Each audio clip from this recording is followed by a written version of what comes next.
విజయవాడలో ముఖ్యమంత్రి జగన్ పై జరిగిన దాడి వెనుక టీడీపీ నాయకుల హస్తం ఉందని వైసీపీ ఎమ్మెల్యే మల్లాది విష్ణు ఆరోపించారు. సీఎం జగన్ ను ప్రజల వద్దకు వెళ్లనీయకుండా యాత్ర కొనసాగకుండా భయపెట్టాలని కుట్రతో చేసిన దాడిగా భావిస్తున్నామని తెలిపారు.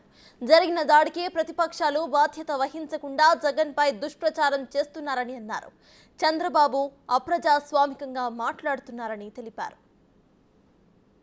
ముఖ్యమంత్రి గారి మీద గౌరవ ముఖ్యమంత్రి గారి మీద జరిగినటువంటి దాడి చాలా హేయమైనటువంటిది.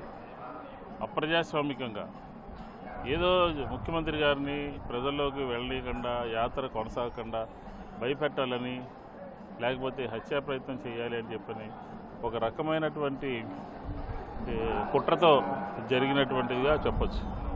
ఎందుకంటే జగన్మోహన్ రెడ్డి గారు ప్రజల్లో విపరీతమైనటువంటి ప్రజాదరణ, రాయలసీమ నుంచి కోస్తా ఆంధ్ర వరకు జరుగుతున్నటువంటి బస్సు యాత్రలు చూస్తూ ఉంటే ప్రజలందరూ కూడా రోడ్డు మీదకి వచ్చి స్వాగతం పలుకుతారు. అలాగే వెల్లంపల్లి శ్రీనివాస్ కూడా కంటికి గాయమైంది. దీనికి సమాధానం చెప్పకుండా దీనికి బాధ్యత ప్రతిపక్షాలు తీసుకునే కార్యక్రమం కాకుండా ప్రజల్ని రెచ్చగొట్టే విధంగా జరిగినటువంటి దాడి మీద అపహాస్యం చేస్తూ జగన్మోహన్ రెడ్డి గారిని విమర్శిస్తూ పోస్టింగ్లు పెడుతూ సభల్లో మాట్లాడుతూ ఎన్నికల వాతావరణం ప్రారంభమైన దగ్గర నుంచి చంద్రబాబు నాయుడు యొక్క ప్రసంగాలు చూస్తే రెచ్చగొట్టే విధంగా ఉన్నాయి. ప్రతిరోజు కూడా ఎలక్షన్ కమిషన్కి కంప్లైంట్ ఇస్తా ఉన్నాం.